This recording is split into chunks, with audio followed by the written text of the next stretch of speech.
मैं शुक्ला और आप देख रहे हैं स्टार न्यूज प्लस। तो आइए चलते हैं आज की कुछ बड़ी खबरों के साथ। तब तक बने रहें स्टार न्यूज प्लस पर मेरे साथ लगातार। बहुचर्चित पूनम पारिक हत्याकांड को लेकर सर्व समाज द्वारा निकाली गई आक्रोश रैली। इस आक्रोश रैली में जन सैलाब उमड़ा, जिसमें एक आरोपी देवर हितेश को माना गया, परंतु सर्व समाज द्वारा निष्पक्ष जांच करने के लिए डीएसपी को ज्ञापन भी दिया गया था, लेकिन जांच से नाखुश नजर आए। इसमें आज विधायक अनिल शर्मा एडवोकेट मानिकचंद भाटी ने संबोधित करते हुए न्याय की मांग की, जिसमें एसपी ने 7 दिनों का समय मांगा है। 7 दिनों के अंदर जो भी तथ्य सामने निकल कर आएगा उस पर कार्रवाई की जाएगी। तब जाकर धरने को समाप्त किया गया। स्टार न्यूज प्लस के लिए चूरू के सरदार शहर से ब्यूरो चीफ ताराचंद शर्मा की ये रिपोर्ट। मानना है कि क्या इस बिंदु से जांच करनी चाहिए। निश्चित देखिए, इस हत्यारे ने जो ये घटना करी है तो उसकी नीयत को उसी दिन एक दिन तो खराब हुई नहीं, कुछ दिन से सिलसिला चला होगा। उसकी नीयत खराब थी। जब बहन बेटी के साथ ऐसी वारदात होती है तो परिवार में भाई को और को नहीं बताए, ससुर को, अपनी माँ को, अपनी सास को, अपने पति को तो वो सूचना देती है। और निश्चित रूप से पूनम चंद जी, दुर्गाराम जी, भाई सुरेश जयपुर आए। फिर मैंने डिप्टी से बात करी, स्पीकर खोल के इसी मुद्दे पे सारी बातें रखी। उन्होंने कहा हाँ, निश्चित रूप से उसने सूचना भी दी है, पति से भी बात हुई है। तो कहने का मतलब सारी बातें उलाज जी ने बता दी। मैं ज्यादा ये भाषण का समय नहीं है। और एसपी साहब, ये सारी जनता जो है आज शांतिपूर्ण ये प्रदर्शन कर रहे हैं पूनम को न्याय दिलाने के लिए। और अगर इन सब बातों के गौर करके न्याय नहीं किया गया तो ये शांतिपूर्ण प्रदर्शन जो है, मैं आपको चेतावनी आगाह करना चाहता हूं, इसका स्वरूप बदलते समय नहीं लगेगा।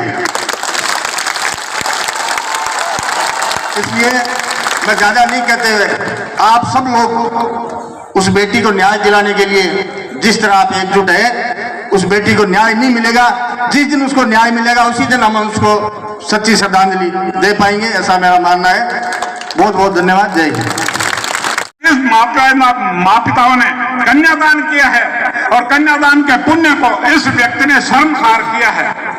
इसलिए ऐसे दोषी का जो मुकदमा लड़ा गया है वो बहुत ही सरसरी तौर पर तफ्तीश की गई है। ऐसे अधिकारी जिन्होंने ये तफ्तीश नॉर्मल करके और तीसरे दिन कह दिया कि हमने खुलासा कर दिया।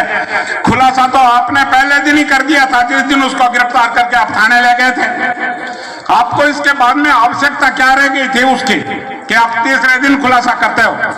अकेला आदमी, अगर हम किसी घटना को छिपाने का प्रयास करते हैं, हत्या को हमने लूट का प्रयास देने का प्रयास करते हैं, तो हम बेडशीट नहीं धोते, खून के दाग साफ नहीं करते, भागने का प्रयास नहीं करते।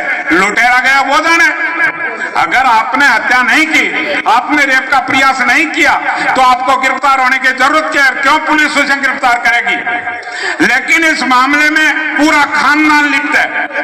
पहले इसमें दहेज की मांग की गई है, उसके पति को 5 लाख रुपए इसके परिवार वालों ने दिए, लेकिन पुलिस ने इस बिंदु पर कोई तफ्तीश नहीं की। बड़े दुर्भाग्य की बात है। सबूत नष्ट करने में इसके माता और पिता और छोटा भाई तीनों साथ मिले हुए हैं, जिन्होंने बेडशीट धोई है, खून साफ किए हैं, लूट की वारदात को अंजाम देने का।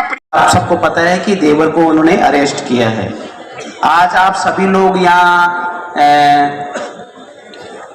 पीड़िता पूनम को न्याय दिलाने के लिए संघर्ष समिति के माध्यम से इकट्ठे हुए हैं। आप लोगों ने ज्ञापन के माध्यम से कुछ मांगे रखी है, वो अनुसंधान के कुछ बिंदु है। तो उन अनुसंधान के बिंदुओं पर मैं आप सभी से मेरी यही गुजारिश है कि हमारे सीआई साहब और डिप्टी एसपी जो सरदार शहर है, इनको आप 7 दिन का समय जरूर देवें, क्योंकि कुछ बिंदु ऐसे हैं जिनमें अनुसंधान किया जाना आवश्यक है और अनुसंधान किया जाने के पश्चात ही उसमें स्थिति स्पष्ट हो पाएगी।